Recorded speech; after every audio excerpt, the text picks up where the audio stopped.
All right, chapter 12 of Gregor and the Prophecy of Bane coming at ya. The last thing we read was that curled around his forearm was a slimy red tentacle. Chapter 12. Ah! Gregor had just enough time to let out a yell before the tentacle gave a terrific yank. He flew over the side of the boat and would have gone straight into the water if one of his boots hadn't caught on the edge. Ares! A second yank pulled him head first, under the water up to his waist. He managed to get a good breath of air before he submerged. His legs were sliding under too now. He could feel the cold water climbing over his thighs, his knees, his ankles. Oh! Someone had him by the feet and was pulling back. A tug of war ensued, with Gregor as the rope. For a dreadful minute it was touch and go, with the creature dragging him deeper and Ares dragging him back out. Gregor beat at the tentacle with his free hand, but it didn't seem to have much effect. Finally, he got his mouth up to his arm and sank his teeth into the tentacle as deeply as he could. He didn't know if he did any real damage, but he surprised the animal enough for it to lose its grip a bit. Just then, Ares gave a big heave-ho, and Gregor flew out of the water, coughing and gasping for air. He dangled upside down a moment, his boots locked in Ares' claws, before the bat dropped him on the floor of the boat. Gregor retched, and a gush of water rushed out of his mouth. He vaguely noticed it was salty, like the ocean. "Overlander!" he heard Marith cry. "Can you fight?" Fight? Gregor struggled onto his hands and knees and got his first good look at their situation. Tentacles were shooting up over the sides of the boat, right and left, their suckers latching onto anything they came in contact with. The crew was fighting back with whatever they had: swords, teeth, claws, pincers, trying to save their appendages from the ghastly creatures looming in the dark water beneath them. "Catch!" he heard Marith yell, and he saw a sword flying at him. He grabbed it out of the air by the handle just in time to slice through a tentacle that had encircled his ankle. Photos, Gloglo, and Zap were blazing, but even without their help, Gregor could have seen by the light of the water, which shone an unearthly phosphorescent green. "Squid! It's some kind of squid!" he shouted. The three bats were in flight, diving down and ripping with their claws. Marith and Howard were slashing away with swords. Twitch-Tip was a whirlwind of gnashing teeth. "Overlander! Your sister!" he heard Ares warn. Gregor turned to see Temp standing over the still sleeping boots. The roach's mandibles were snapping away at the intruders. He was disabling many tentacles, but they kept coming. Three grabbed onto the cockroach's life jacket and pulled him into the water, leaving Boots completely unprotected. As Ares dove in to battle for Temp, a particularly large tentacle whipped over the stern. When Gregor saw the suckers latch onto Boots' blanket, it happened again. The strange phenomena that had occurred with the blood balls. The greater world receded, and it was as if nothing but he and the tentacles existed. Around him, somewhere, there were voices and thuds and glowing green water being beaten into a frothy foam. But all he was really aware of were the attackers. His sword began to move, not in any premeditative way, but with some instinctive precision and force utterly beyond his control. He hacked away at tentacle after tentacle after tentacle, and... "Overlander!" He heard Marith's voice reach out for him. "Overlander! Enough!" He didn't stop. "Gigo, no hitting! No hitting!" he heard Boots. Boots was crying. The world zoomed back into perspective. Gregor was standing in the middle of the boat. Severed tentacles flopped on the floor around him. His breath was coming in short, raspy grasps. Marith grabbed his shoulders and gave him a sharp shake. "They are going. It is over."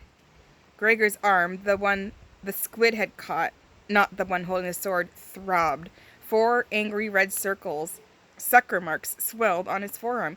He was drenched with sweat and seawater and squid slime. "Chico, no hitting, go home, Boots, go home," came from behind him. He turned out of Marith's grasp and saw her sitting, still half tangled in her blanket, sobbing but unharmed. Muck from the squid had splattered her as well. Temp sat next to her. He was missing 2 legs. Gregor tossed away the sword, reached out for Boots, and held her tightly. "Hey, you're okay, baby, don't cry. Chico, Boots, go home, see Mama," she sobbed. "Mama, Mama!" That was her ultimate cry of distress when she was upset and none of the rest of them could fix it. "Mama!" Gregor sunk down on his seat and rocked her back and forth, patting her back and trying to soothe her with words. How much had she seen, and what had she seen him do? While he held her on his lap, Howard appeared with a pail of water and cleaned her off. Somehow he distracted her with some silly rhyme about washing her toes. 2 tiny rows of 5 tiny toes give Boots 10 good reasons to wiggle her nose. At this point, Howard would press her foot against his nose, sniff her toes, and go, "Phew!" as if the smell about knocked him out. Wiggle your nose at 8, 9, 10 toes, then give them a bath so each tiny toe glows. Boots began to laugh between sobs, especially whenever Howard would say, "Phew!" And soon she was completely caught up in trying to say the rhyme with him. Gregor had spent a lot of time amusing his little sisters. He recognized a good toddler bit when he saw it. "You make that up?" he asked Howard.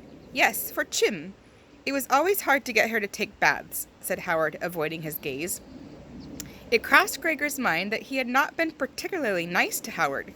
He had lumped him in with Stelivit and the other cousins, but Howard hadn't liked what his sister had said to Luxa about Henry, and he had not bragged about their dad being in charge of the fount. They got Boots dressed in fresh clothes and gave her a cookie. She trotted off to teach the rhyme to Temp, who lacked not only toes, but legs. "Temp, do you need some bandages or medicine?" asked Gregor. "No, more legs. I grow more legs," said Temp. He didn't seem too upset about the loss. Photos, Gloglo, and Zap were uninjured and very pleased with the bounty of squid parts that littered the boat. Apparently, squid was a real delicacy for the Fireflies, and the two had no time to squabble as they embarked in a heated race to see who could wolf down the most. Andromeda and Twitch-Tip had a couple of sucker marks, but Gregor's were the worst, as the squid had held on to him the longest, and he had no fur to protect his skin, and they all cleaned the slime off their bodies. He saw the swollen red circles were beginning to ooze pus. His whole body felt hot and shaky. "I think maybe it poisoned me or something," Gregor said, and suddenly his knees gave way and he was lying in the boat. Everything was swimming around. Someone pressed something against his lips and ordered him to swallow. He managed to obey just before he blacked out. A fever dream followed. He was submerged in bubbly, fluorescent green water, rustling with writhing tentacles, while hideous fish dug their fangs into his arm again and again. His whole family watched over the side of the boat, reaching for him, trying to pull him to safety. He screamed to Boots to get back, but she kept singing the rhyme about her toes. Temp appeared in the water beside him, bobbing around in the life jacket. He pulled off his legs, offering them to Gregor. At some point, thankfully, he sank into nothingness. When he came to, he could tell that a lot of time had passed. His arm was bandaged and pulsating with pain. It hurt to open his eyes. And when he did, he had a moment of confusion. For there, sitting in the bow of the boat and smiling down on him, was Luxa. End of chapter 12.